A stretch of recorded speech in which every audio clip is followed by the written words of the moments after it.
تحفہ دے کر اسے واپس نہیں لینا چاہیے. کیوں؟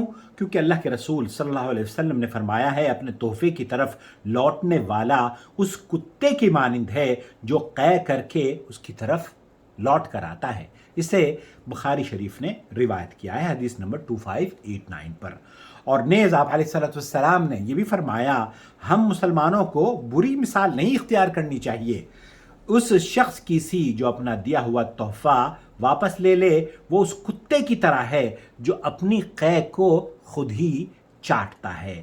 تو دوستو بھائیوں اور بہنوں، اگر آپ کسی کو تحفہ دے دیں اسے واپس نہ لیں، کیونکہ یہ بری عادت ہے، اور بری عادتیں اسلام نے ہمیں اور آپ کو نہیں سکھائی ہے. تحفہ دیں، پیار بڑھے گا، محبت بڑھے گا، لیکن تحفے کو دے کر اسے جتانا اور اس سے دوبارہ لے لینا یہ تو قے کر کے خود ہی چاٹنے کے مترادف عمل ہے. اپنا خیال رکھیں.